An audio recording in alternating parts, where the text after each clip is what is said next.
Out of stock na naman, kakarista ko lang ng bestseller na to last week. Oo nga, samantalang ako naman ang dami kong mabagal maibenta na stock na naipon lang at kumakain ng puhunan. Familiar ba kapag mali ang purchasing, either mawalan ka ng sales o mabaon ang pera mo sa sobrang inventory? Pero don't worry, nandito ang purchase features ng big seller para tumulong sa'yo. Mag-stock up in advance para maiwas ang out of stock. Pwede ka mag-set ng stock up suggestion sa purchase suggestion page.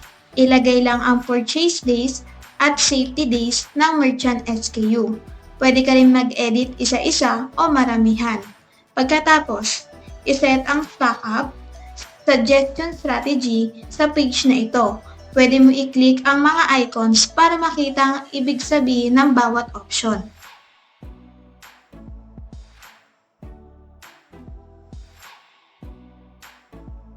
Kapag na-trigger na ang stock up suggestion, pwede ka nang mag-generate ng purchase order.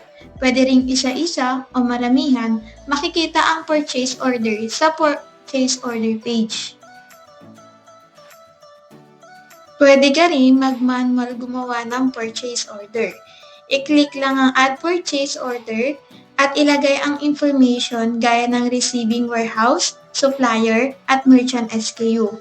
Bukod pa dito, pwede mo i-copy ang existing purchase order mo sa import para gumawa ng bago.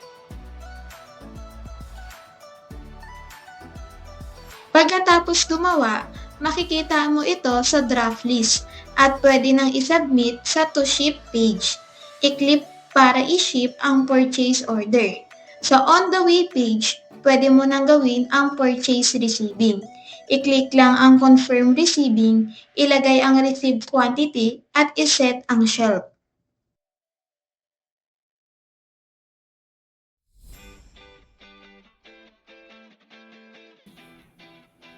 Bukod pa dyan, may dalawang method ng receiving.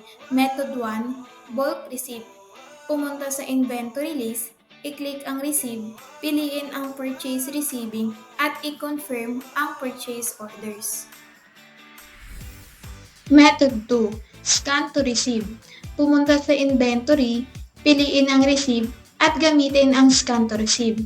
Madali lang 'di ba? Sa Big Seller ERP purchasing features, makukuha mo ang smart reorder suggestion, real-time stock update at supplier tracking. Subukan mo na ngayon. Kung may katanungan ka, huwag kang muyang makipag-ugnayan sa amin. Customer service para sa tulong.